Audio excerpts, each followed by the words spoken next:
is Joy News Prime.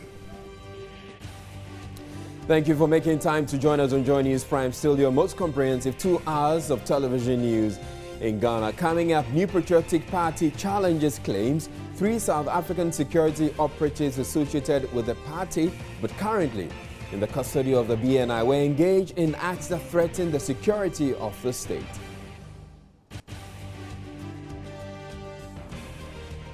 As we mark World Water Day, costs, quite apart from access, is one of the challenges confronting most people across the country, from Adenta to Wa.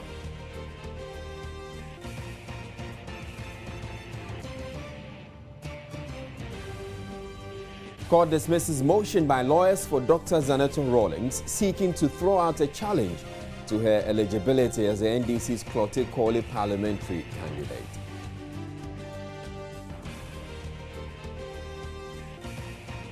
And coming up in business, Bank of Ghana says cedi's marginal stability in the past weeks boosts firms transacting businesses in the US dollar. And the Kolebu Teaching Hospital's intensive care unit may not be attending to any patients yet, even though it's been opened after a 2-year shutdown. We'll tell you all about it. We also have entertainment, sports, and our interactive segment, Joy News Interactive, following in the second hour of this bulletin, available across Europe on London-based ABN Television. My name is Israelai. Please stay tuned.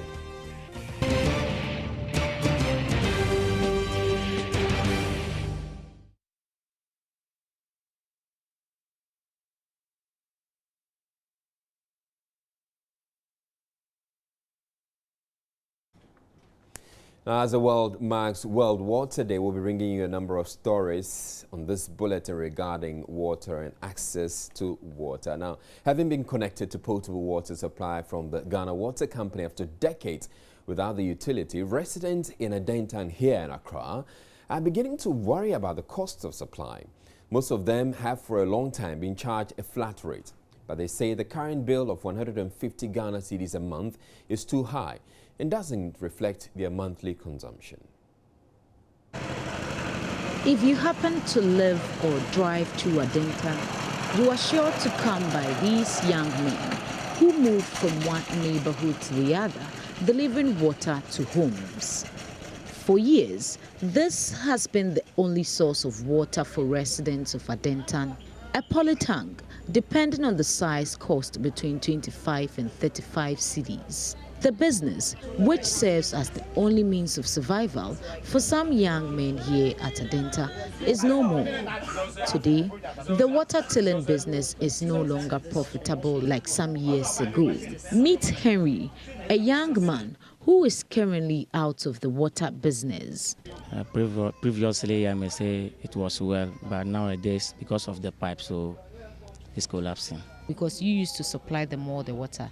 Now they are not demanding for water. So how has it affected you? Yeah, the inflation is that previously, if they call you, maybe you go like 10. But now that the water is flowing, I find it difficult. At times you go 2 or 3. So I may say I'm suffering for that. Those days, how much you used to make like in a day or in a month compared to how much you make now? Oh, previously, within a week, I get like 500 Ghana. But nowadays, I get 30 Ghana or 40 Ghana. This is the only work I'm doing for the meantime. So as the work collapses like this, I find it difficult. Henry is among several young people here at Adenta who are thinking of learning a skill. Chairman of the Adenta Water Tillers Association says its members are now exploring the new developing sites. The areas that the pipe are not reaching there, those are the areas we are supplying now. But it's not like the first time.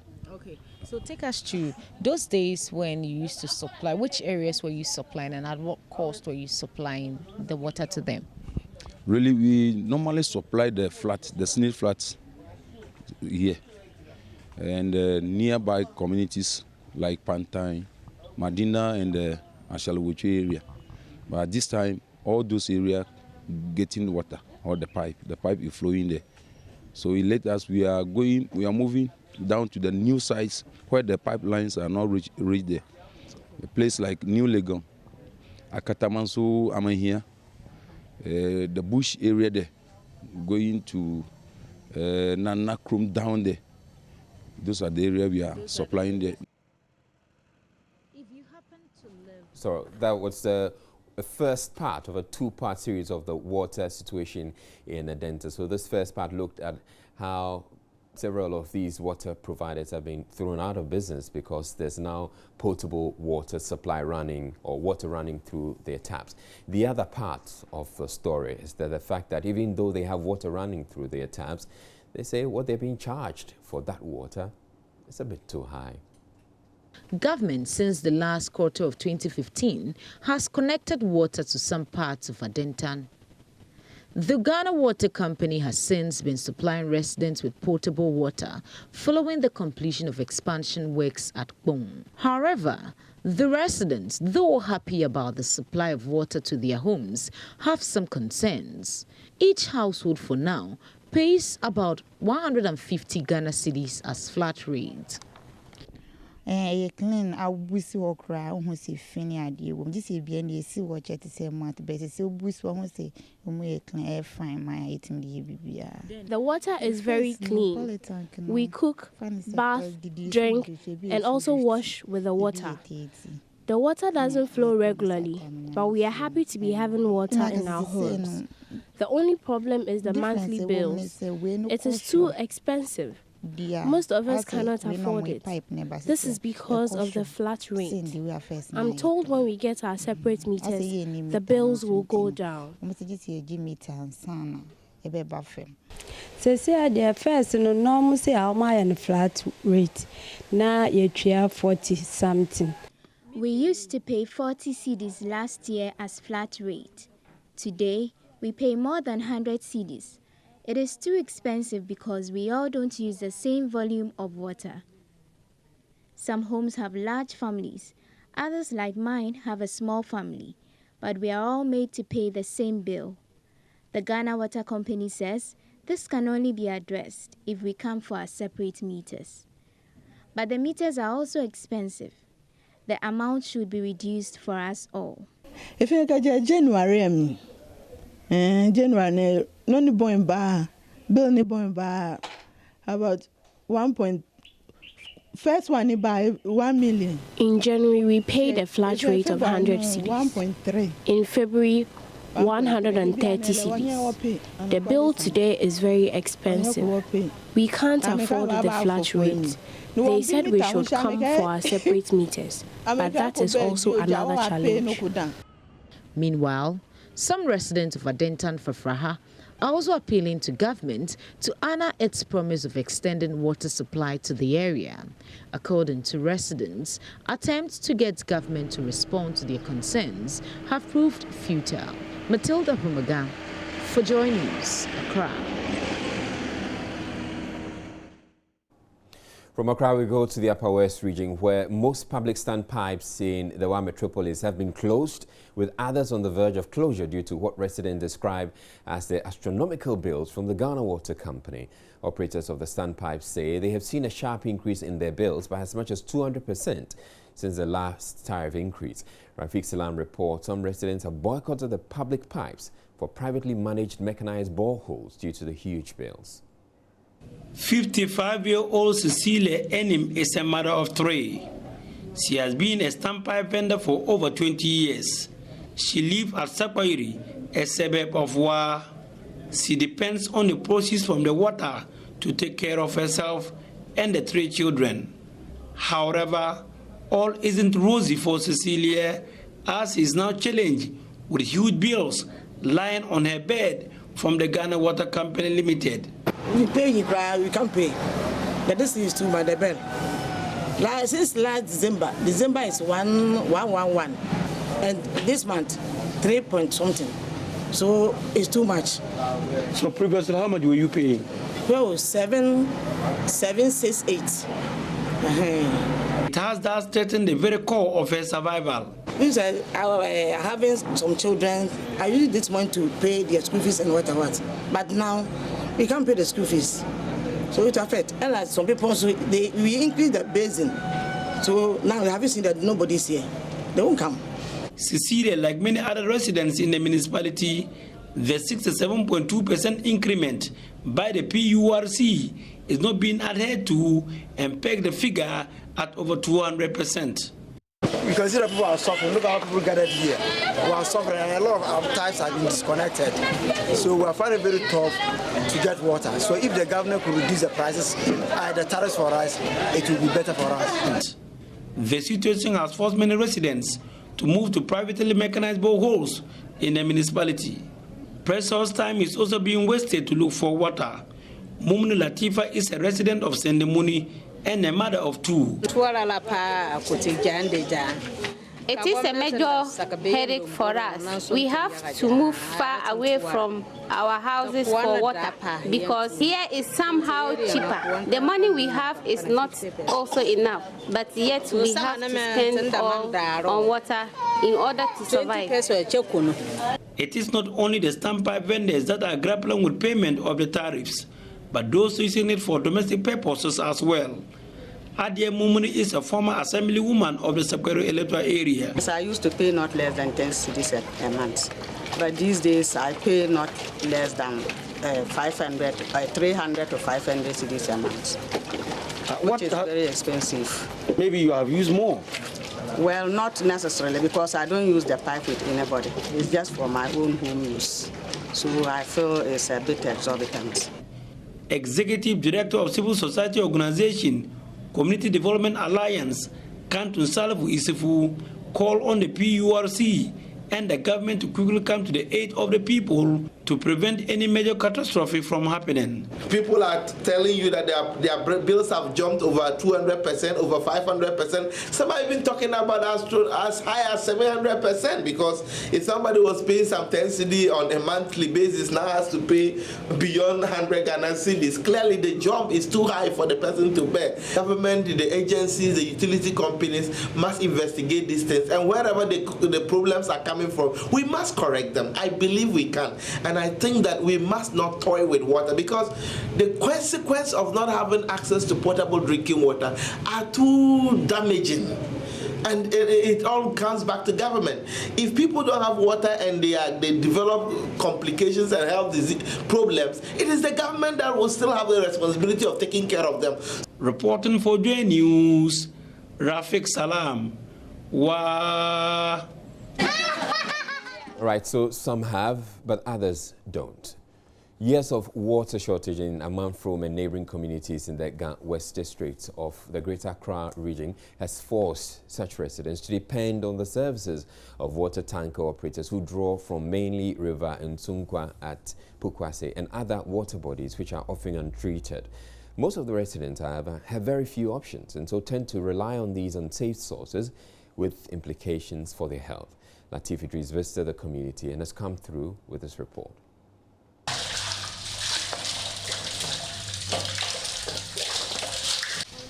Water supply has been a real challenge for residents in parts of the Greater Accra and the eastern regions of the country. The situation left most people with no option but to fall on untreated water for domestic use. Residents at Nsawam, for instance, resorted to the use of raw water from the Densu River. The story was no different at Pukwase and Amasaman in the West District of the Greater Accra region. Joy News investigations revealed the shortage in most of the areas was partly caused by a blockade of a tributary by Sandwinners at Mensakrom in the eastern region. The water company quickly moved in to ensure the blockade was removed and the perpetrators dealt with. Few days after the expose and the subsequent removal of the blockade on the Kuya River, water supply seems to have improved. In the wake of the shortage, residents of Amanfrom, also in the West District, relied on tanker operators for water.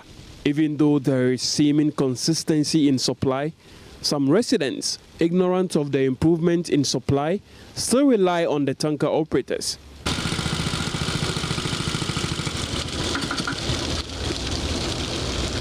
Yahya leads a team of water tanker operators who fetch water from River Nsunkwa here at Pukwase.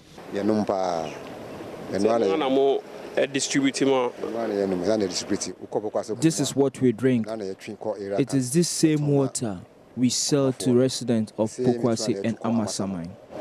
will say connection be our other side. Which one show me? Why any that connection and I have an echo? Connection The connection was done by an NGO. They call Chrome. To prevent the outbreak of waterborne diseases, an NGO, Safe Water Network, intervened by setting up this treatment plant where water from Nsunkwa, which literally means river of life, is treated and sold to residents of Pokuasi and neighboring communities. Filter cartridge, we have filters inside. Yeah. So when the water comes, pass through this cartridge. And what happens here? What happens to the water? When water gets into the transfer, we have treated tank at the back.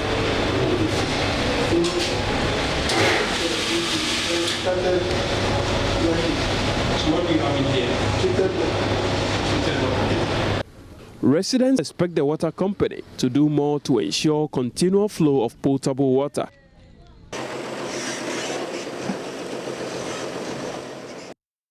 Right, given that today is World Water Day, we continue to take a holistic look at the impact of this vital commodity on the lives of Ghanaians. The country has been applauded globally for meeting and surpassing that Millennium Development Goal on access to potable water. However, access in Ghana goes beyond the ability of the Ghana Water Company Limited to lay pipelines to homes. Increasingly, money, finances, the ability to pay tariffs is becoming a bigger obstacle to access, especially among the urban poor, as you've just seen in the stories we've highlighted. Now, Bernice Abubeidu visited Jamestown, the suburb of Accra, and has come through with this reports about how they're coping.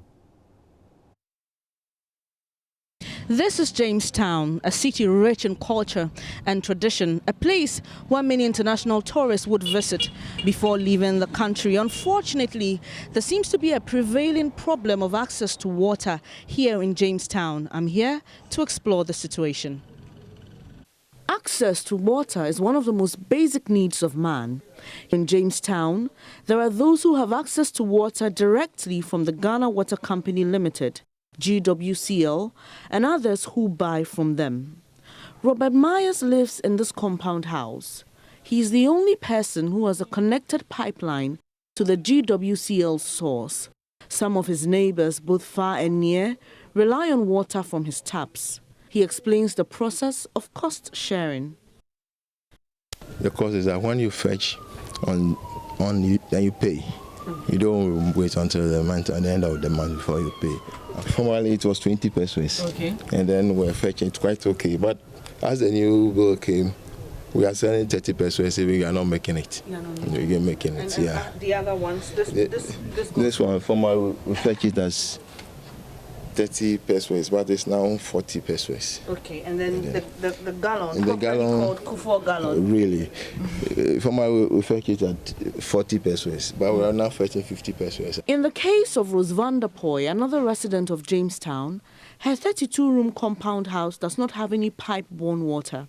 She sometimes relies on Robert's facilities for water. She tells me how she manages when there's no water flowing from Robert's tap. I will buy this in pure water. Oh, yeah. Pure water. Yeah. When was the last time you experienced such a thing? About 2 months. One is 30 pesos. So we buy one full sachet, 3 cedi. Access to water goes beyond laying pipelines. Finances have now become one of the biggest barriers, especially to the urban poor in Accra. It involves a lot of money. I mean, they'll come, they give you the estimates. You have to pay for the estimate before they will lay the facilities for you. The bills are very expensive. From the new tariffs that came out, when you consume like 50 for length, you pay something like 1.8. But currently we are paying about 3.7.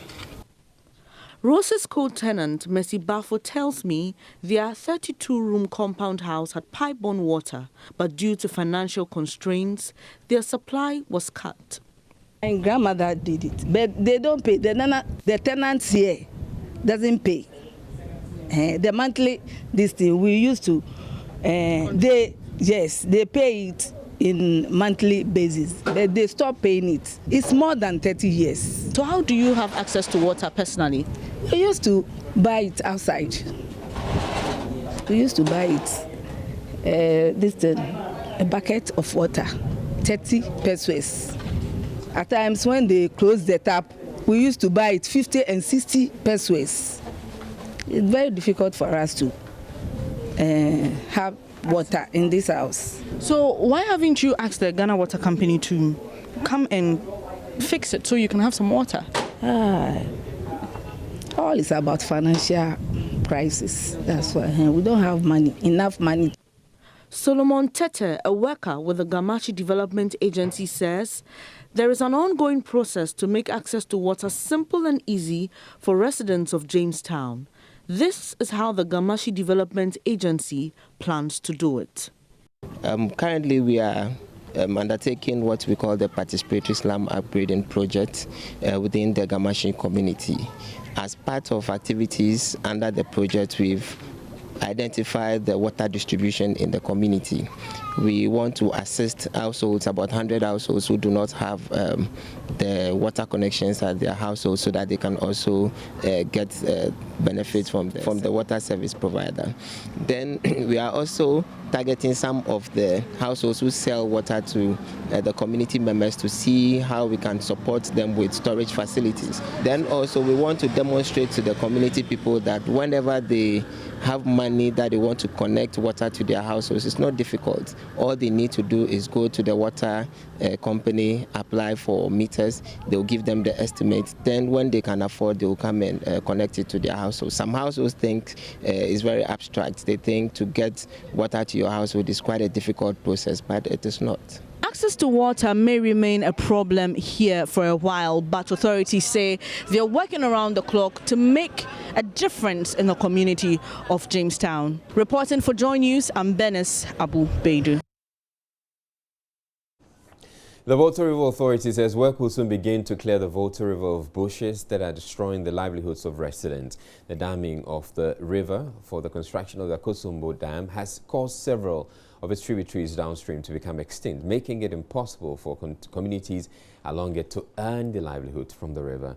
Today is World Water Day, and the celebration is under the theme Water and Jobs. To mark the day, Joseph Opoku-Gakpo visited Davuma, a former fishing community in the Central Tong district, and reports the jobs the river used to provide are no more.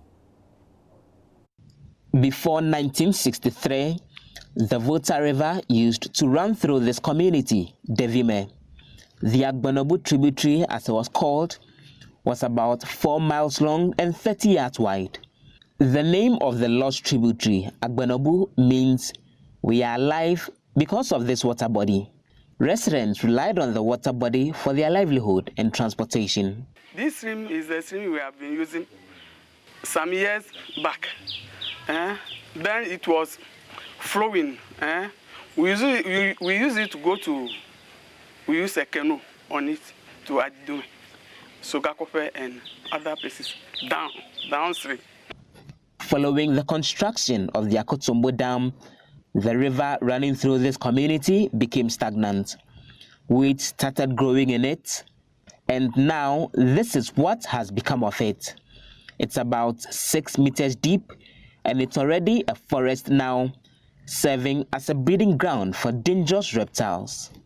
It has served as a breeding place for these reptiles like these pythons. Even last week, a very big python was killed just by the school over there. There are crocodiles and other predators in this. Now that the water body is no more, residents of this fishing community have lost a major livelihood. Now they are struggling to survive. This lake, by name Agbonobu, we do casting, safety of nets, hooking, so we can get feed for sale for our foodstuffs. But after the Akosombo Dam, nothing again. So we are in difficulties. As I'm speaking now, there are some children in my school whose parents, because of hardship in the community, they left the community to the lakeside. They normally call it Jigbeyeji area, which makes it very difficult for some of the school children to even get something to eat to come to school. The situation is same in many nearby communities. Residents want the Water Authority to help them deal with the situation to restore the water body. Apart from the construction of the dam destroying lives in terms of farming, fishing, and others, one thing that we always forget is the mass exodus of our youth from these communities to the urban centers and other busy areas, because there is nothing they can do after. I think the weed can be removed from the river for us. For the thousands of residents here, it's a bigger problem than just job losses to the fishermen and those who used to smoke fish in this community and those who used to operate boats in this community over the Volta River.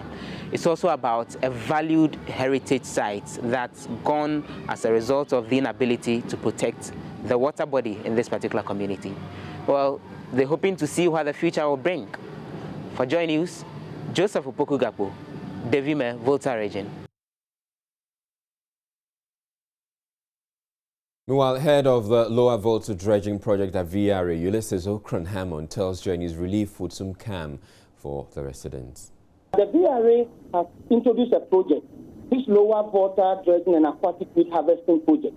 So by bringing on this project and having the requisite private sector companies with the technical know-how, with the weed harvesters and the dredgers, we are going to ensure effective dredging, and we are going to do mechanical harvesting of this weed.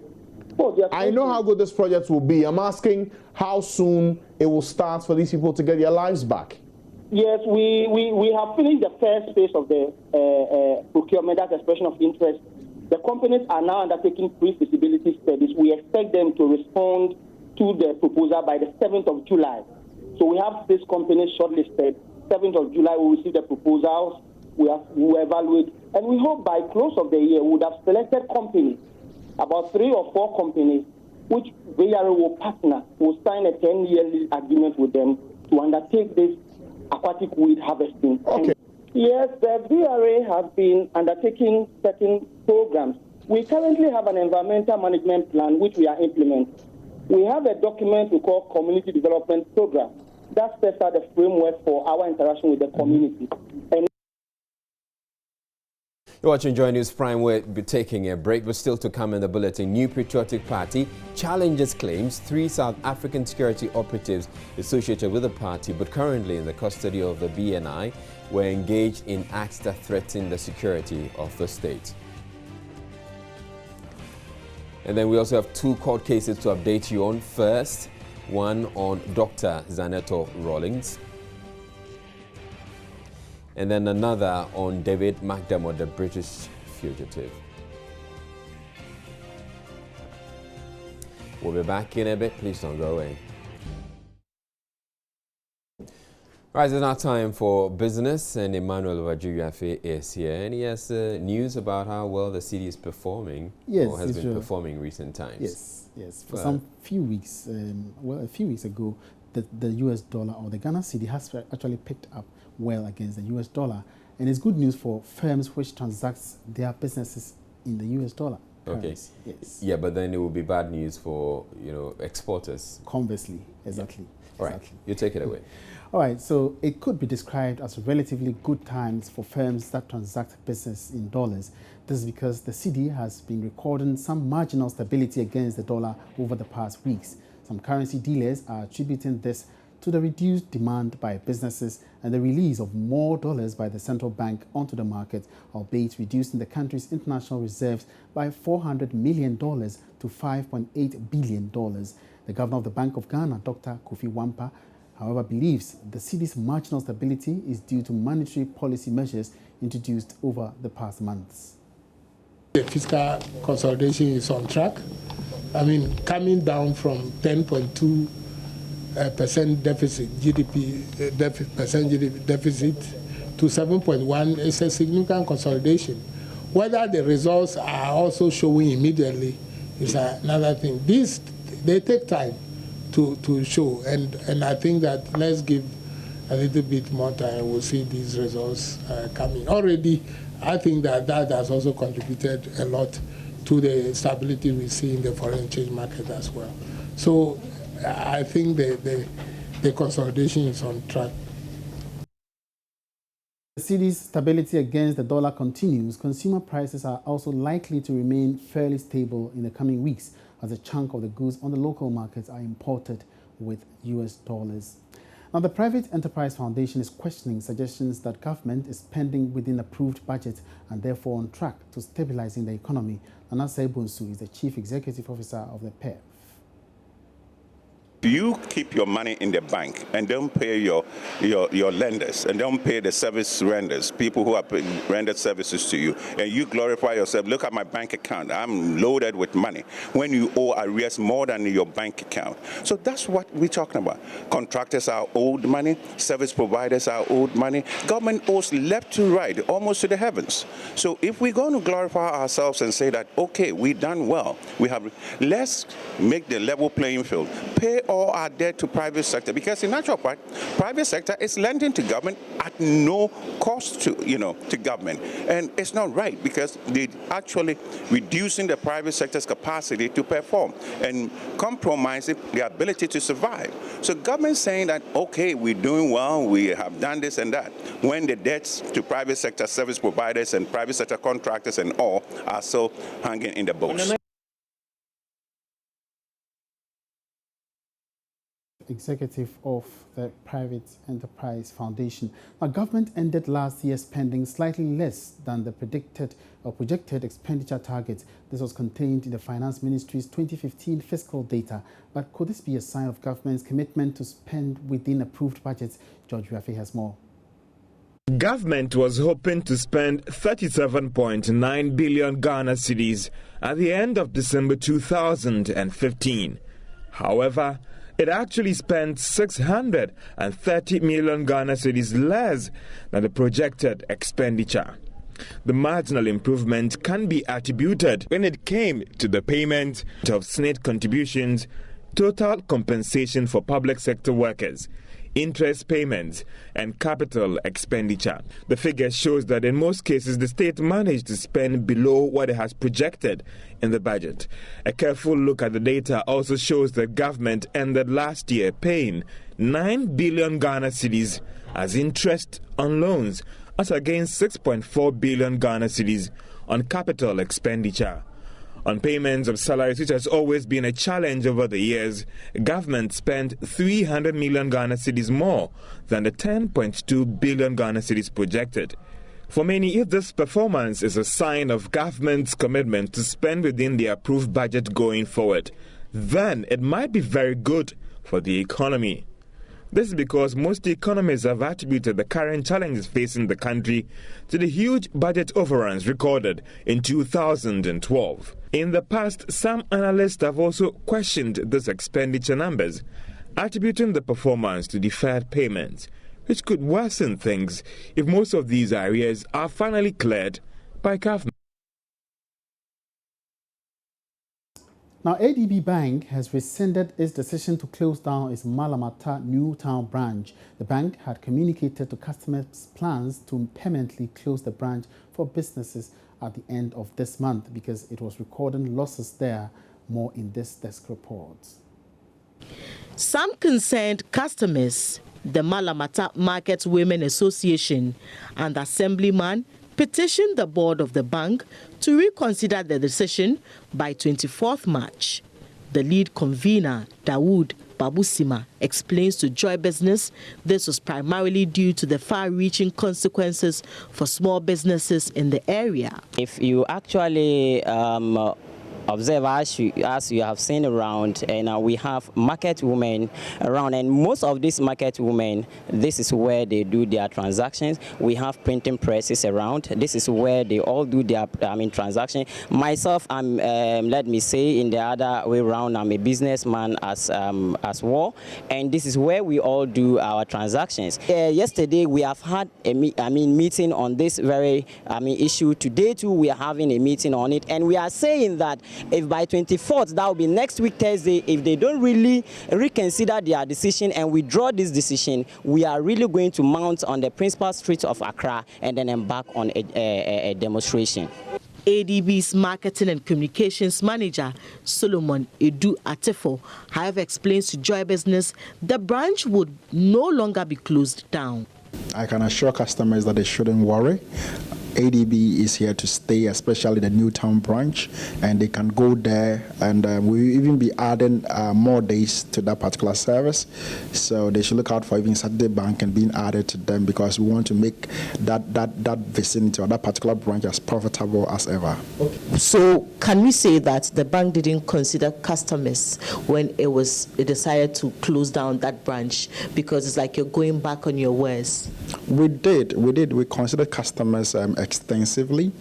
That is why we considered the proximity between the place and the Newtown, the Nima branch. But apparently, sometimes you need to make certain tough decisions. But when it gets so tough, you need to bend down your own rules. Government has initiated steps to review the casual workers policy to check abuses by employers in the private sector. But Employment and Labour Relations Minister Haruna Idrisu revealed this to Joy Business after visiting the Northern Regional Labour Department as part of an initiative to assess operations of the department at the regional level. Casual workers, and especially the industrial sector, have by way of demonstration agitated in recent years against low salaries, among other unfair labor practices by the employers. But Employment and Labour Relations Minister Haruna Idrisu believes this should change soon. He spoke to Joy Business after visiting the Northern Regional Labour Department as part of an initiative to assess operations of the department at regional level.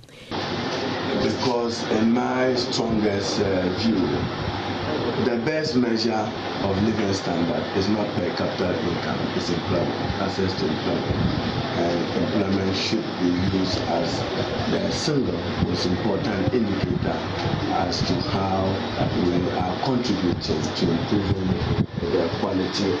Mr. Idrisu also hinted of plans to convert regional labour departments into national employment centres to host the offices of the youth employment agencies.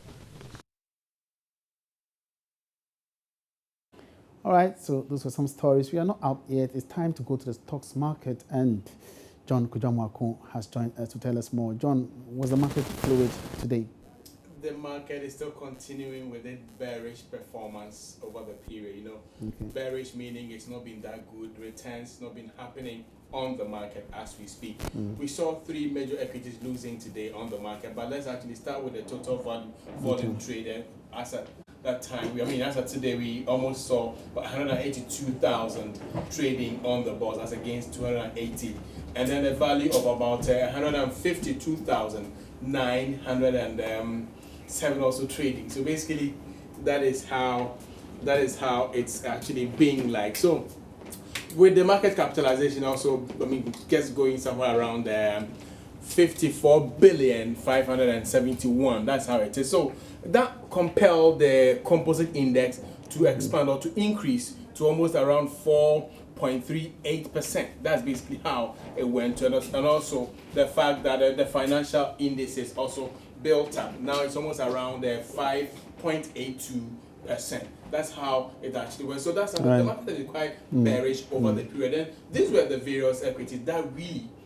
compelled the market to behave the way it did as we speak. Standard Chartered Bank lost 2 pesos today. Cal also lost 1 peso. ETI, that's EcoBank Transnational Incorporated, also lost 1 peso. So tomorrow, all the financial equities, they lost. And these are heavy, heavy capitalized equities that really went down. So it affected the capitalization so much. And then coming on to the commodity, crude is still like wavering around 41.79 as we speak. Yesterday was around 41.3. Now it's around that. And then after it actually earned about 25 cents, and gold is still gaining some momentum after it lost about $61 in a row. It's actually recovering gradually over a period after it earned almost about $3.18 today to close around 1,280. And then on the currencies, the cedi is still somehow stable, but unable to actually make it on against the United States dollar, as it lost to the US dollar, but gained to the British pound, the euro, and the Chinese yuan. So for one US dollar, you need about 3 Ghana cedis, 85 pesos, and then of course with 5 Ghana cedis, 54 pesos, you get yourself 1 British pound. These are the interbank values and not the Forex Bureau values, Emmanuel. All right. Okay, so thank you very much for that update. John Kojamuakon, a stock analyst, giving us the figures on the stock market.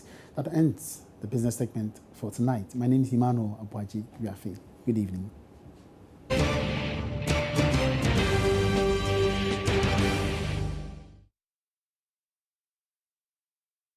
They are back to bring you the issues, the controversies this election year.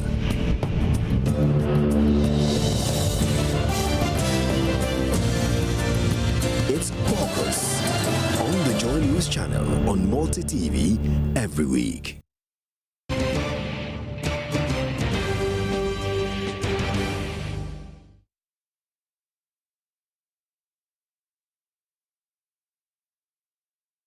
Welcome back to Joy News Prime. The opposition New Patriotic Party has challenged content of a report by the Bureau of National Investigations, BNI, which indicts an aide to its flag bearer, Nana Akufo-Addo, accusing him of bringing South African nationals into the country to provide military and weapons handling training for 15 Ghanaians.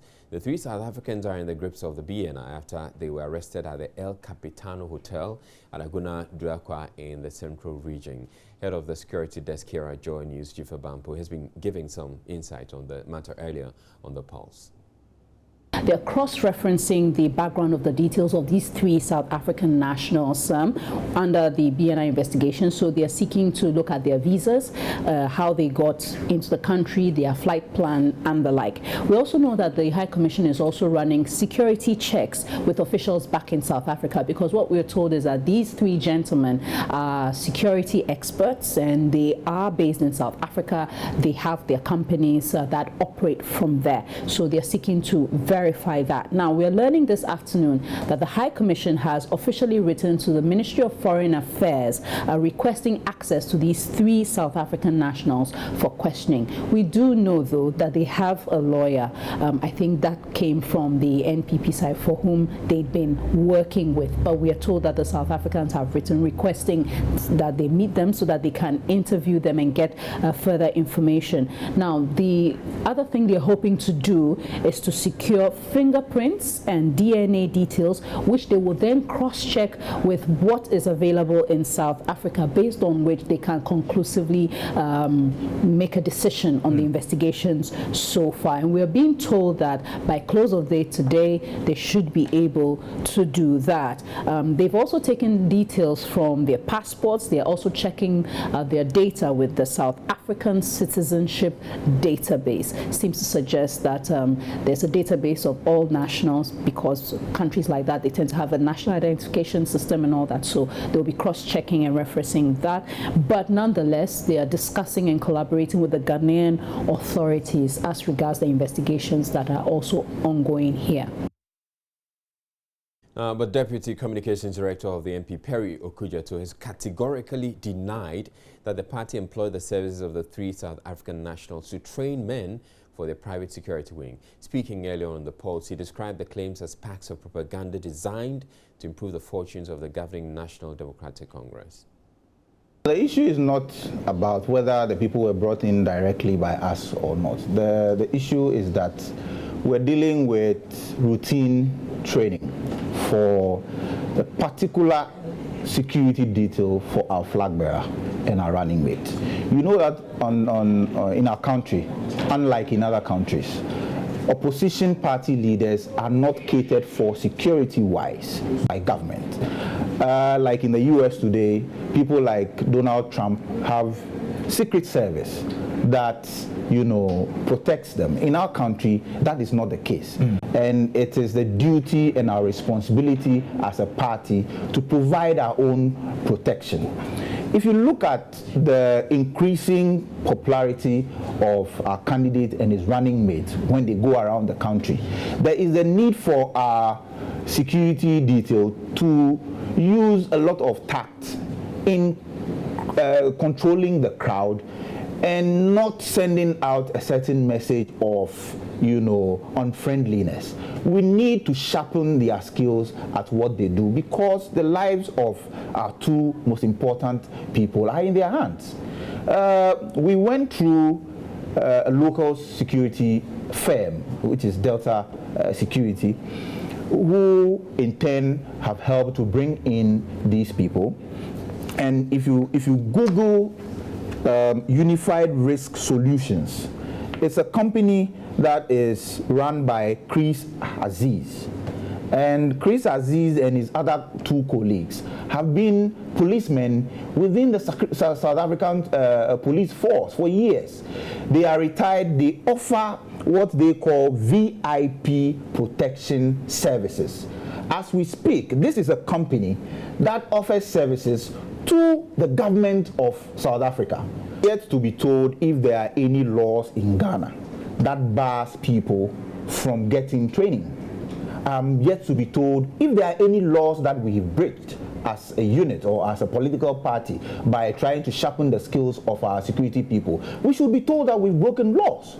But until that is done, these people are simply security experts who have the flair of protecting people, have high-profile clients across the globe. An example, you can check from even Microsoft Corporation. The last time they were in Ghana, Unified Risk Solutions was the security agency that was flown all the way from South Africa to Ghana to protect them. Now, the Accra High Court has dismissed another motion brought by lawyers for the NDC's parliamentary candidate for Klote-Kole, Dr. Zaneto Rawlings. Lawyers for Dr. Rawlings wanted a case challenging her eligibility as a candidate thrown out. They described the case filed by the incumbent member of parliament for the area, Niyama Ashite, as premature, but the court disagreed and rather awarded costs against them. High Court hearing the case challenging Dr. Zaneto Rawlings' eligibility to contest the Klote-Kole constituency seat fined her for wasting his time. This was after lawyers for Dr. Rawlings filed a submission of no case claiming that the suit filed by incumbent member of parliament, Niyama Ashite, lacked merit and must be dismissed. Mr. Ashite is praying the court to stop Dr. Rawlings from holding herself out as the parliamentary candidate and another results of the National Democratic Congress, NDC's primaries, at which she won. The trial judge, Justice Kweku Akabuafo, awarded the cost of 2,500 cedis against Dr. Zaneto for wasting the court's time with frivolous motions. Justice Akabuafo also struck out the application filed by the lawyers to dismiss the case. He maintained that the issues contested by Mr. Ashite are worth investigating and cannot be struck out. After the ruling, Dr. Zaneto said she was not distracted in any way by the court's decision. I don't call this underground. There are real issues that we are dealing with. We're working on health issues, we're working on skills development, we're working on education and sanitation. These are things we started doing and we're not stopping for any reason because these are real things that affect people's lives. And it's not about politics. This is real life. Some people have the luxury of not dealing with floods when it rains. There are people who have to stand outside their homes for hours till the water recedes from their rooms before they can go into bed. This is real life. This is not party politics. This is real life. And this is why we keep doing what we're doing, because we believe that we have to do everything together with our people to make our lives better. The plaintiff in the case, Niama Shite, also told Joy News he is excited by the ruling and will not rest until Dr. Zaneto is disqualified. Well, I'm happy, of course. I mean, if you come to court and you ask for something and you get it, why? I mean, you also think it's a waste of the time, it's delay tactics?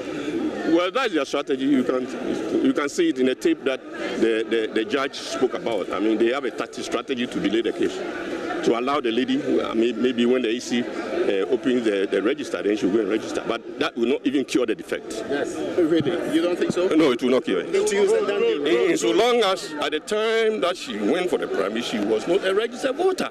The case has been adjourned to April 4, 2016.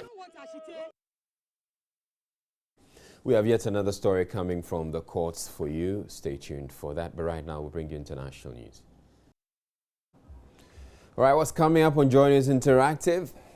Ifwa Kwarazing knows it all. Hello, Israel. Yes. You know, we cannot leave World Water Day out of the interactive segment. So please send us your issues on anything to do with water. But specifically for the interactive segment, we are treating mineral water. A nutritionist says no bottled water in Ghana has any minerals in it. I don't really care. What we do is only to drink water and be satisfied. No, actually, I don't care. I don't have any problem with that. At least I know they are hygienically prepared compared to the other options that we have. So I'll still go for the bottled ones. So are you one of those who doesn't really care about it? Let us know in the next 30 to 40 minutes. And even though it's about 48 hours to their match with Mozambique here in Accra in the first round of AFCON qualifiers, the Black Stars are already trending, especially on Twitter. So will the Accra Sports Stadium give our boys the charm that they need? 2-0. We'll score 2-1. Yes, 2-1. Israel, looks like some people we spoke to think so. So we'll see how that pans out. Well, they're optimistic. Yes. At least they're not as against the Black Stars as used to be some time ago. All right, thank you very much, Efwa. So we would have in the second hour of this bulletin, of course, we have Joy News Interactive, entertainment and sport. Please stay tuned. We have one other court case coming up in just a minute.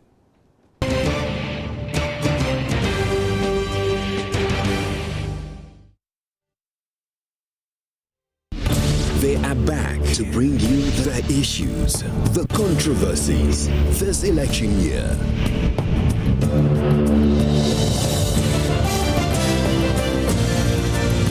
It's Caucus on the Joy News channel on Multi TV every week.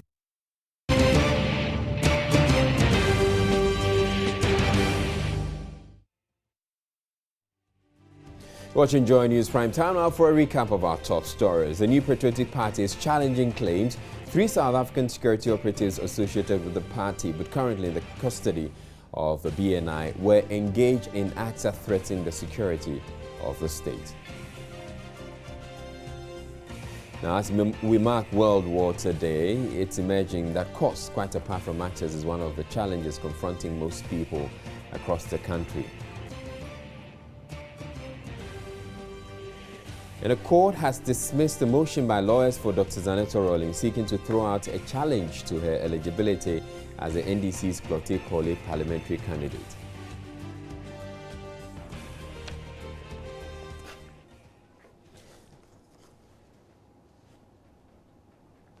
Now to the rest of our stories. And the Accra High Court, hearing the extradition case of suspected British drug baron David McDermott on Tuesday, dismissed its lawyer's objection to the extradition request. Lawyer for the British fugitive Kojoga Adaudu raised the objection to the state tendering in the request from the United Kingdom government. Raymond Akwa meanwhile reports McDermott on his second appearance, this time was joined in court by the wife.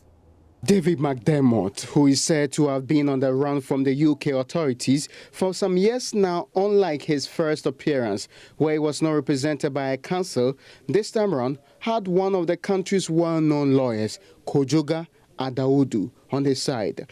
Lawyer Dawodu, after raising concerns of lack of access to his client, was given 10 minutes to confer with McDermott.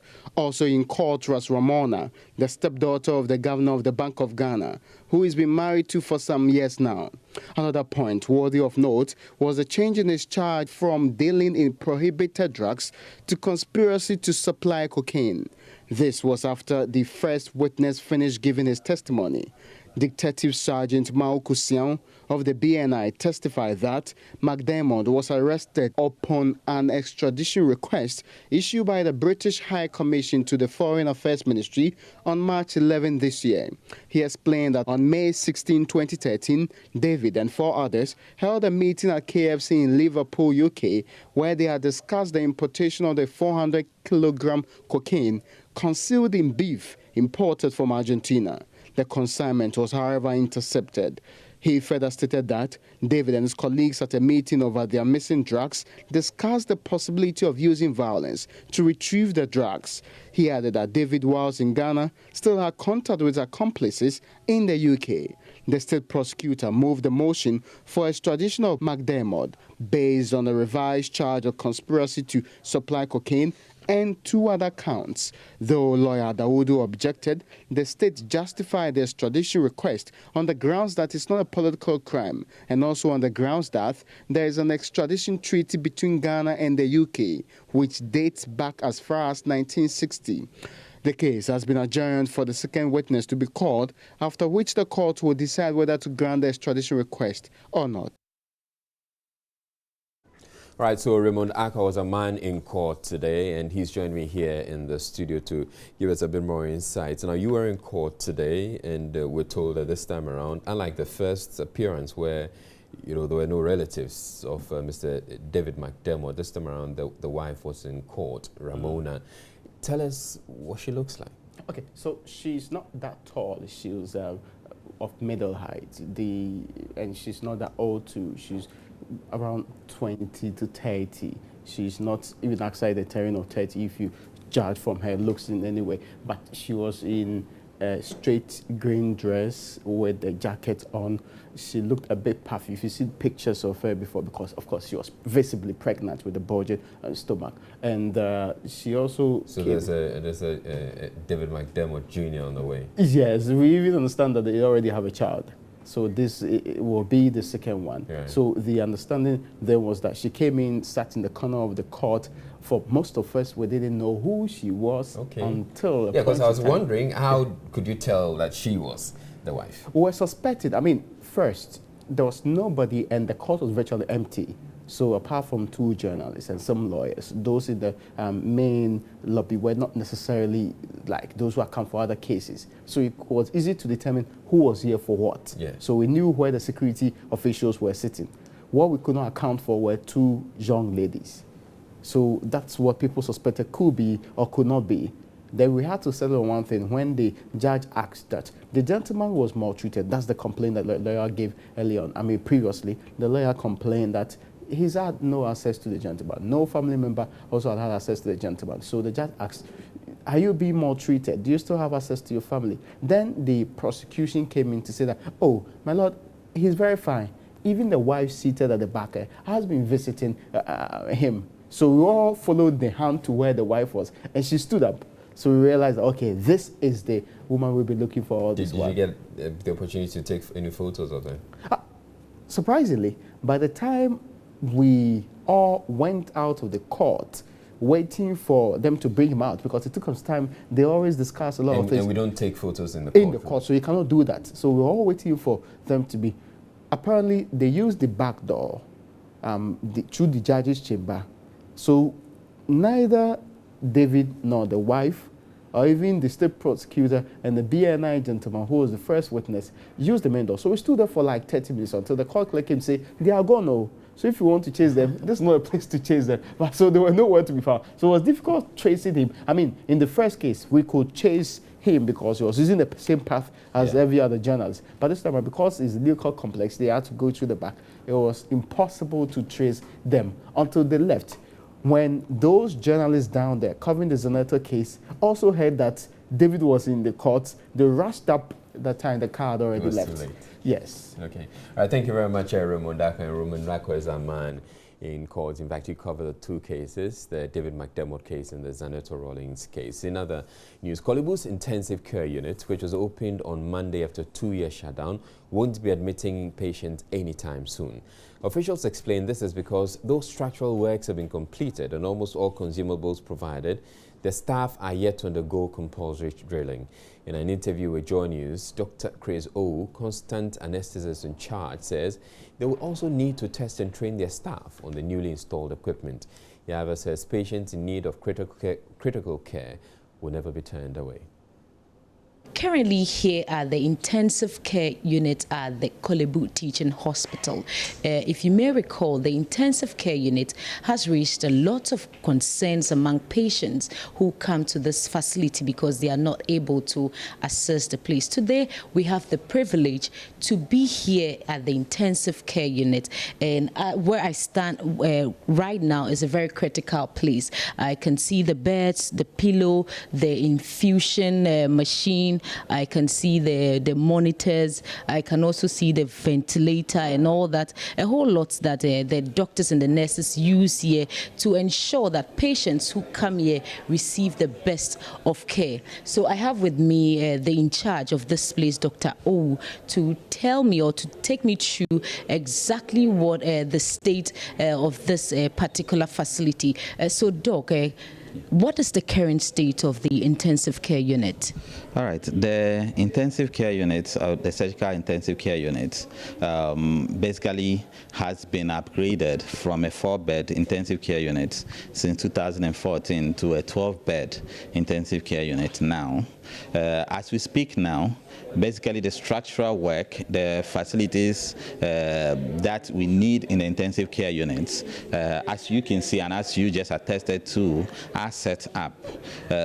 Among the limiting factors is to make sure that we had consumables, and these are things that we use for the patients that actually run with the machines that you see. So although these machines are here, there are consumables that run with this machine for the care of the patient. And what we've been trying to do is to make sure that we had this in-house so that we don't close down 2 weeks after starting. And most of these are available now. The last consignment for us is in the country as we speak now.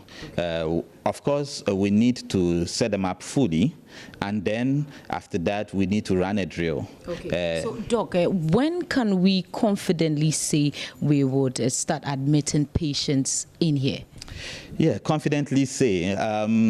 We are more confident now than we were a month or 2 months ago, but I can't make you a promise of a date. Okay, what we're hoping is that if we're able to assess all these things by the end of this week and able to run drills and make sure everything is working optimally, then in the next couple of weeks, we should be looking at admitting patients in intensive care units. Yeah, but that is, we need to go through that process, because that process is important so that we do not put our patients in harm's way. Okay, so as it stands now, 3 of your clinics were opened yesterday. Yeah. What will be the state of patients who have been seen yesterday and will maybe require intensive care? What is going to be their state? All right, so that's important because we need to clarify that the clinics were closed because the surgical clinics are to see patients who are going for surgery. Most of these patients are patients who are going for planned surgery, not emergency patients.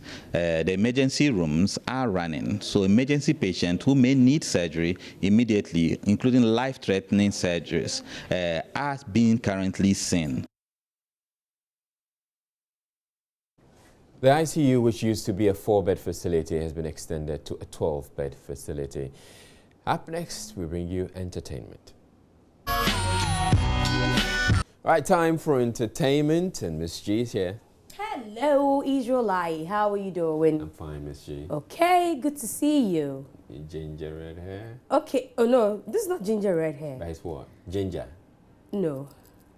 So what color is it? Tell me. I don't know. I see ginger. Okay, I did it for you, so whatever you see, it's what it is, you know. Okay, so the Ghana DJ Awards, Kokese was one of the artists who performed. And after his performance, Ibrahim Bembako asked him what one thing he wishes for artists in Ghana. And he gave an answer, and he also took the opportunity to ask people to drink lots of water during these Easter festivities. One thing to do to celebrate musicians, for musicians to get paid for the hard work they put in making their music, for their royalties to be paid. Happy Easter to all Ghanaians and everybody out there. You know, be safe. You know, stay out of trouble. Drink more water and go crazy. All right, so if he was telling people to drink water, yes, probably because he anticipated Well Water Day today. Okay. Yeah. Well, that's true. But drinking water is good. Very, very good. Very therapeutic. Especially during these festivities, you need to drink a lot of water. No matter what else you drink. You need to drink water every day. Yes, but during this time, it's much more important to drink a lot of water. I don't know which water you're referring to, but you carry on. Water is water. Do we have different kinds of water, Israel? You're stressing on some kind of water. I don't know. Maybe water that you and I know. Anyway, okay, so Sabini also was there. He presented our award. What did he say people should drink? No, he didn't talk about people drinking anything. Rather, he talked about Luciano's comments. You know, he had his take on Luciano's comments, calling Shatawale and Stone Boy copycats. Yeah. And also he talks about how reggae artists is doing so well in Ghana. He gives reasons why reggae does so well in Ghana. I do Samini music. What is Samini music? It's music that comes out of Samini after all the other influences that goes inside Samini. It's a dancehall or Afrobeat. You can put me in between the two. Sometime last year, Luciano made a certain comment. What was the first impression that you had? What I derived from it is the fact that one is trying to throw the lights on people being original and sticking to what it's theirs. You know, so end of the day, you just pick the juice out of it and leave the rest to just be what it is. But you know why reggae is big in Ghana? Because if you look at how reggae left the shores of Africa and where reggae people live now, the history tells you the biggest gate was Ghana. So Ghanaians relate to Jamaican music more than every other African country, just naturally because the masses that left here came from Ghana.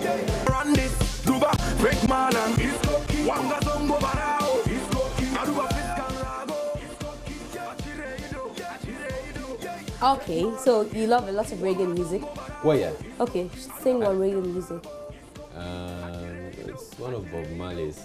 It doesn't really come to mind. But you don't love it that bad. No, I'll sing it for you because I don't know which one to sing. Don't sing No Woman No Cry. No, I'll sing that in a bit before we finish the bulletin. No Woman No Cry? No, something else. Something else. Yeah. Okay, before we go, you promise everybody, not just me. I will. Okay.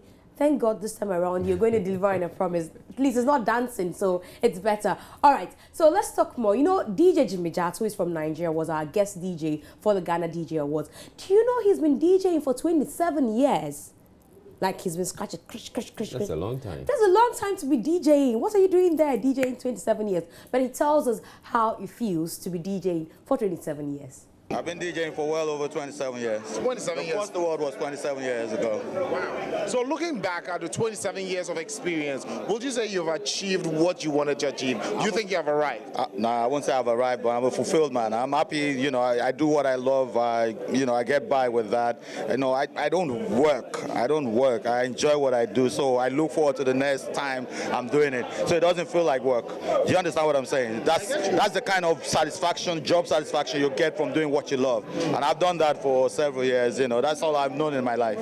When you're going behind the turntables, at times you get cold feet.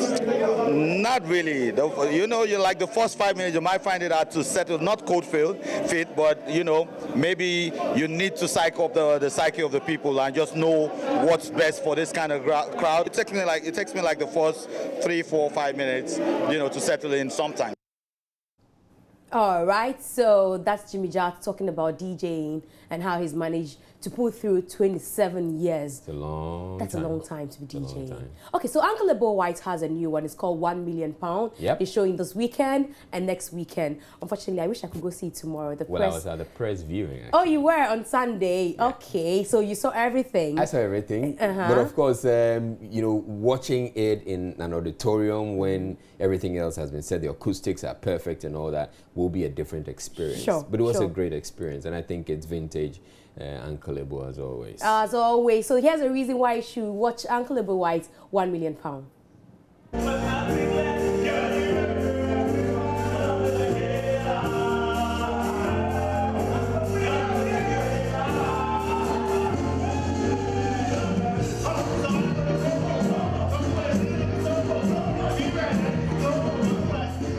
We put our story out there, and nobody can predict how the world will respond to it.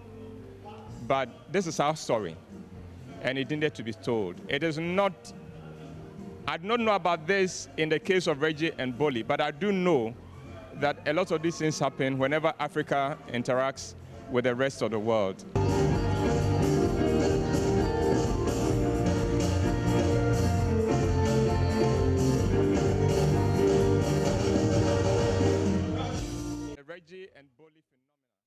That's £1 million. It will be showing this weekend and next weekend at the National Theatre. And I don't know what to say, because I'm supposed to go watch it tomorrow. How can I, you know? anyway. But it's, apart from tomorrow, I'm sure there'll be other viewings. Yes, it's going to be running over the 2 weekends. So Saturday, Sunday next week as well. So definitely I'll get to see £1 million.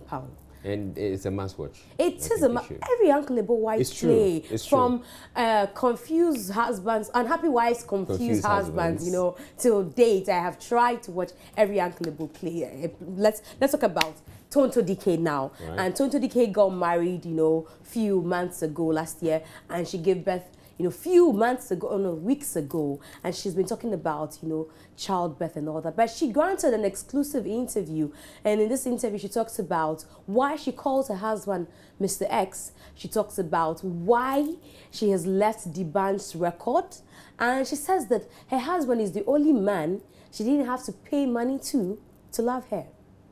This is the only relationship I've actually respected so much. Yeah. And I've always said that I wanted to keep secret. There was just something about him that wanted me to protect him. Yeah. And also him to protect me. It was magical. It was not like I knew that, oh, that was going to be my husband, but I just knew that whatever it is, he needed all the respect and all the privacy that he could get. Yeah. He's different in all ramifications. He's very loving, he's caring, and above all, he is very godly. Mm-hmm. I think he's one man that I didn't have to give my money to be with me. He respects me so much and he loves me so much. He teaches me a lot of things, you know. And like I said, above all, someone who brought me close to God. That's super awesome. How did your other suitors or admirers, how did they react with the news and everything of you getting married? That was not for me to care. Yeah. At all. It was not for me to even think. I don't even think about that. As a matter of fact, I have seen him delete people from his phones, when you just say something really that's not suiting to him about me. He just deletes you and just writes you off. So I think he's a strong man. When you signed with D'Banj, are you still with his record label? No, I'm not. Oh, what happened? He's one of the best people I've known on earth. Yeah. And that's not joke. Yeah. I love him so much. He's my brother, but not business-wise. Okay. We couldn't work it out business-wise. Okay. We couldn't do that. So are you going to be independently sponsoring your own music? I do have an entertainment company called Poco Entertainment, and I really want to kickstart it after I take care of my baby for a little time, maybe some months, then I really want to kickstart it.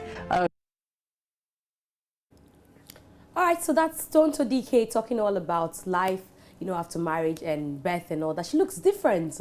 Oh, yeah, she does. You know, after birth look. Okay, so Israel has been rehearsing all the time we're off air. He's been trying to sing the song that he's promised to sing to us. So before we go, let's hear you. build your penitentiary. We build your schools.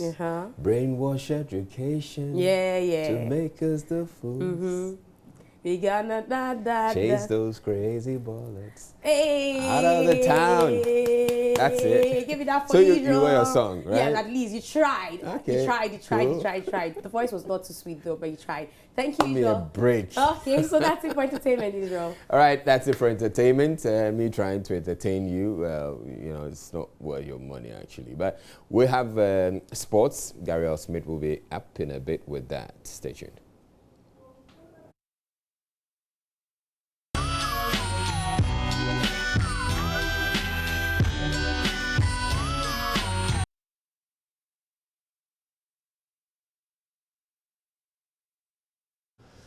All right, so as promised, Gary L. Smith is here. Gary, good evening to you. Hello. Yeah, looking swag. I mean, we are singing. That's what we are doing. We are not.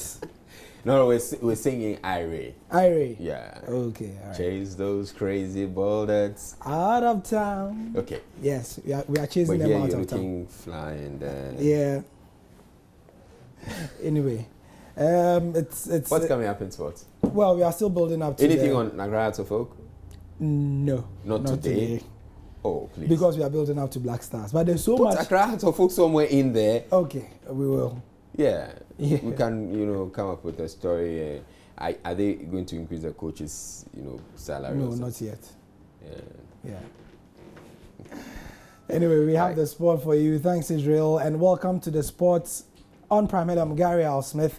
Avram Grant says he's not going to beg any player to play for the Black Stars. His comments came at a press conference today ahead of the Mozambique AFCON qualifier that will be played at the Accra Sports Stadium on Thursday. Don't forget that Adam Larson Kwarase has been given a call-up 2 years since he last featured for the national team. The last time was in the first game of the World Cup in Brazil. The players need to convince me that they deserve to be in the squad. I don't convince any player. The day that Ghana beg for players to play, finished.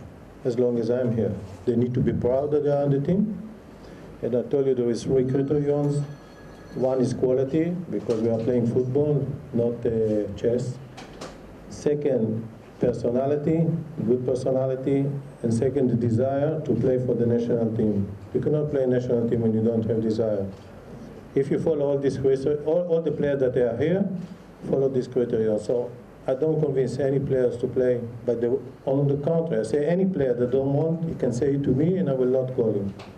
So coach, just for clarification. I can say to you that two players that didn't show desire, three desire, they are not in the squad. So the Black Stars will be playing the Mambas, as they are called, on Thursday, knowing that a win in Accra followed by another one in Maputo could well be the only wins that Ghana need to qualify for their 7th straight African Cup of Nations. How ready are the Black Stars? Avram Grant tells us. We follow the videos of them, even they change the coach. Very good team, they're good with the ball, they're fighting always.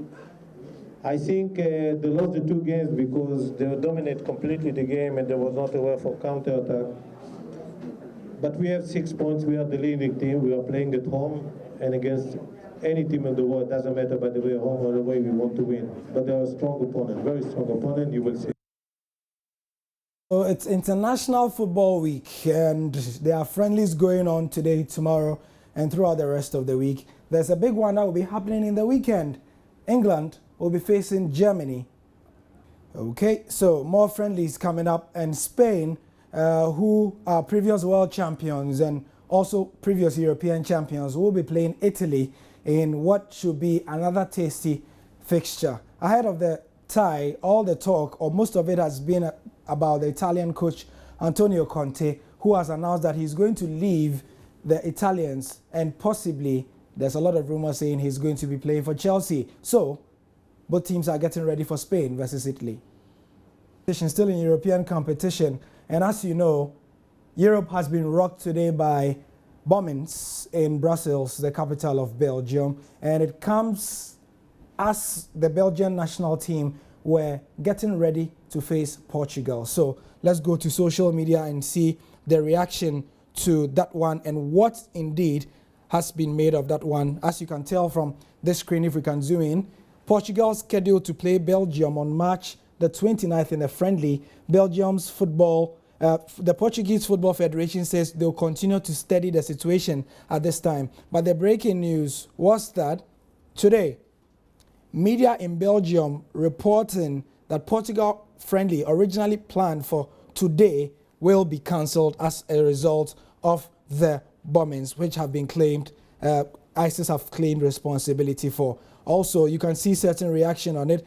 This one from Leonardo on Twitter says, that friendly next week in Brussels is about to be an emotional game. Hope they don't cancel it, though. However, what we do know is that Belgium national team have cancelled their training today ahead of the Portugal friendly following the Brussels explosion.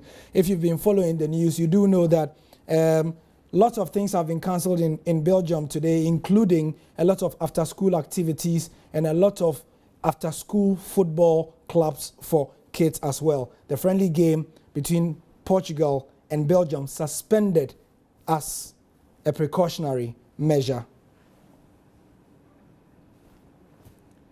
In the Barclays Premier League, there's a Belgian who plays for Chelsea. In fact, a couple. Former Chelsea goalie Mark Schwarzer thinks that for Chelsea, the title race is still wide open. Eden Hazard has come for criticism this season for playing below par, while Thibaut Courtois has also had not a very good season because he's let in a lot of goals. However, both have been integral in Chelsea's run to the Premier League last season, but still, it's admittedly said that the Blues will not win the title this season. Here's the latest analysis from former keeper Mark Schwarzer. And that's the wrap for the sport. We've got plenty more on our social media accounts and also on myjoyonline.com/sport. I'm Gary L. Smith. Later.